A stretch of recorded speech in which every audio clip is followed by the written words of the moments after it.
আপনার জীবনটাকে কোরআনের রং দিয়ে আপনাকে রাঙাতে হবে। আপনার এই দুনিয়াতে আপনাকে পরিশ্রম করতে হবে, কেননা এই দুনিয়াটা কিন্তু আপনার জন্য ঘুমাবার জন্য, খেলাধুলা করার জন্য দুনিয়াতে আপনাকে পাঠানো হয়নি। আল্লাহ সুবহানাহু ওয়া তাআলা বলেন, ওয়া মা খালাকতুল জিন্না ওয়াল ইনসা ইল্লা লিয়াবুদুন, আমি মানুষ এবং জিনকে সৃষ্টি করেছি একমাত্র আমার ইবাদত করার জন্য। মানুষ এবং জিনকে সৃষ্টি করেছি একমাত্র আমার দাসত্ব করার জন্য, একমাত্র আমার গোলামি করার জন্য। সুতরাং আপনাকে দুনিয়াতে পাঠার কারণটাই হচ্ছে আপনি যাতে করে তার নৈকট্য অর্জন করতে পারেন, তার ইবাদত করতে পারেন, তাকে রাজি খুশি করার জন্য যা কিছু প্রয়োজন রয়েছে আপনাকে সেটাই পালন করতে হবে। আপনাকে দুনিয়াতে ঘুমাবার জন্য পাঠানো হয়নি, খেলাধুলার জন্য আপনাকে পাঠানো হয়নি, অযথায় গল্প গুজব করে সবাই নষ্ট করার জন্য আপনাকে পাঠানো হয়নি। কেননা আল্লাহ সুবহানাহু ওয়া তাআলা আপনার ঘুমের জন্য কবর প্রস্তুত করে রেখেছেন। আপনার ঘুমের জন্য আল্লাহ সুবহানাহু ওয়া তাআলা কবরকে প্রস্তুত করে রেখেছেন।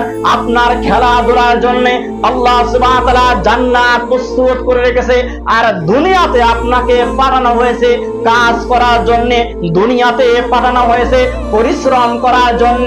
যেই পরিশ্রম করে আপনি কবরে শান্তির ঘুম দিতে পারেন, যেই পরিশ্রম করে আপনি জান্নাতে যে সুখে শান্তিতে খেলাধুলা করতে পারেন, যাতে করে আপনি জান্নাত হাসিল করতে পারেন সম্মানিত হাজিরিন, আর আপনি জান্নাতে প্রবেশ করতে পারেন শুধু একটা কারণে, যদি আপনি কোরআন তেলাওয়াত করতে পারেন, যদি আপনি কোরআনের বিষয়গুলোকে আঁকড়ে ধরতে পারেন, যদি আপনি কোরআনকে মান্য করতে পারেন। আর যদি আপনি কোরআনকে না বুঝতে পারলেন, কোরআনকে যদি আপনি না মনোনয়ন করেন, তাহলে আপনার পক্ষে জান্নাতে প্রবেশ করা সম্ভব নয় সম্মানিত হাজির। অথচ আমরা এই কোরআন সম্পর্কে ছোট্ট কাল থেকে জেনে এসেছি যে আমাদের ধর্ম গ্রন্থের নাম হচ্ছে পবিত্র কোরআন।